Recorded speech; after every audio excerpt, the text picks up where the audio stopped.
Hello বন্ধুরা, আজকে আবার একটা ভিডিও নিয়ে হাজির হয়েছি। তো আজকে একটা হেলদি রেসিপি, যেটার নাম হচ্ছে মেথি পরাঠা। মেথি শাক এমনিতে খাওয়া খুবই ভালো, মানে শরীরের পক্ষে খুবই উপকারী। আর মেথি শাক অনেকে অনেকভাবে করে থাকে। তো আজকে আমি করেছি মেথি শাকের পরাঠা। এটা খেতে কিন্তু খুবই টেস্টি হয়। দই দিয়ে বা আলুর সবজি দিয়ে খান, খুবই ভালো লাগবে। আর দেখতেই পাচ্ছেন কতটা নরম হয়েছে। তো কিভাবে করেছি সেটাই আপনাদের শেয়ার করছি। খুব সহজ পদ্ধতির, খুবই কম উপকরণ দিয়ে তৈরি হয়ে যায়।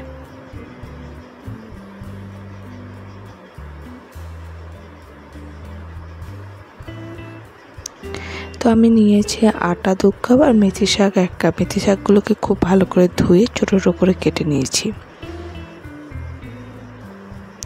এরপর আটার মধ্যে মেথি শাকগুলোকে দিয়ে দেব।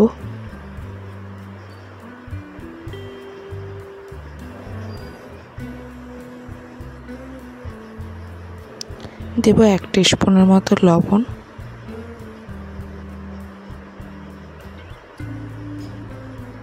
আর 1 টিস্পুন জোয়ান হাতে করে এমনি করে ক্রাশ করে দিয়ে দেবো। জোয়ানটা দিলে পরোটাটা খেতে ভালো লাগে। জোয়ান এমনিতেও তো খুবই উপকারী।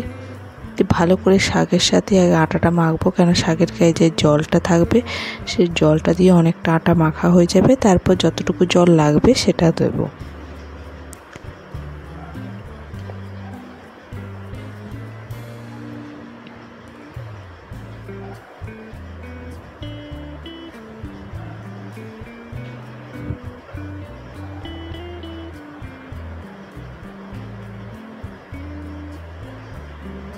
তো ডোটা হয়ে গেছে। ডোটা একটু টাইটই করেছি, কেন শাক যেহেতু, তো আস্তে আস্তে কিছুক্ষণ পর ডোটা নরম হয়ে যাবে। তবে ঢাকা দিয়ে এটা 10 মিনিট রেস্ট করতে দিয়ে দেবো। 10 মিনিট পর আটাটা সেট হয়ে গেছে। এরপর এর থেকে পরোটা করার জন্য লইগুলো কেটে নেব।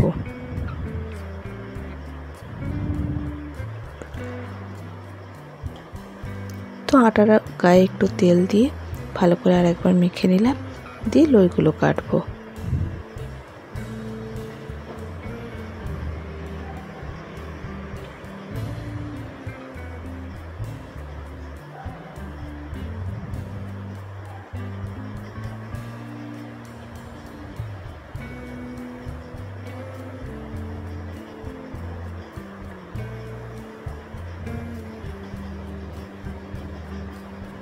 তো এবার গোল করে আটা ছড়িয়ে চিকন পরোটা আমি করব, গোল করব না, চিকন টাইপের করব।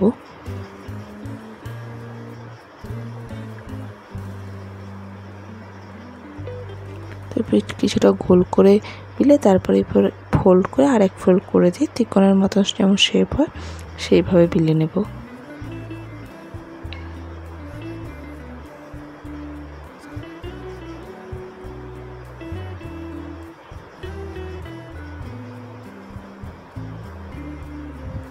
এবার তাওয়াটা গ্যাসে চাপিয়ে দিয়েছি, তাওয়া গরম হয়ে গেছে। এবার পরোটা দেবো।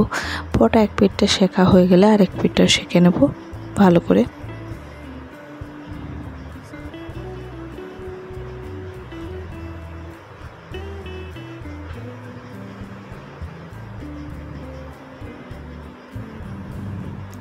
এরপর আমি ওপর থেকে দিয়ে দেবো ঘি। ঘিয়ের বদলে আমরা তেলও দিতে পারেন, কিন্তু ঘিটা খুবই উপকারী ঘি খাওয়াটা। তো সেক্ষেত্রে আমি ঘি বুলিয়ে দেবো। তো দুদিকটাই ঘি দিয়ে ভালো করে পরোটাটা ভেজে নেব।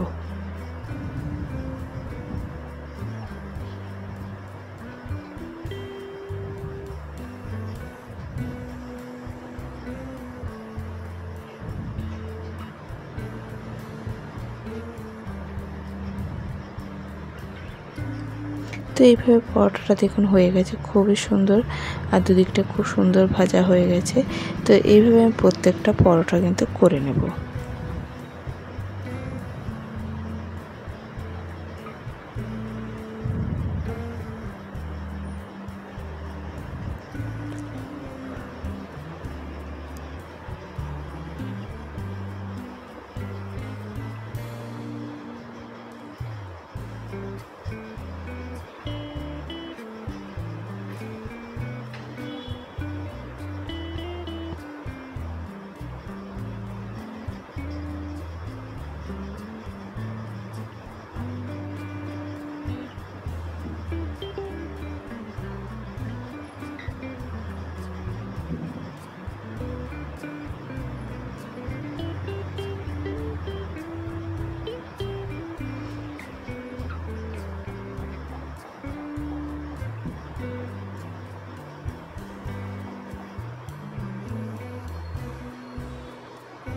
তো পরোটাগুলো দেখুন এইভাবে আমি করে নিচ্ছি। আর এই পরোটা দই দিয়ে খেতে, টক দই দিয়ে খেতে খুবই ভালো লাগে। আর এর সাথে আমি করেছি আলুর সবজি। তো আমার এই রেসিপিটা কেমন লাগলো অবশ্যই জানাবেন, আর আপনারাও একবার এটা ট্রাই করতেই পারেন। আর পরোটাগুলো কিন্তু দেখুন কত নরম হয়েছে, আর আটা আর মেথি দিয়ে করেছি, তো দুটোই খাওয়াটা খুবই ভালো, মানে মেথি শাক। তো আমি ভিডিওটা এখানে শেষ করছি।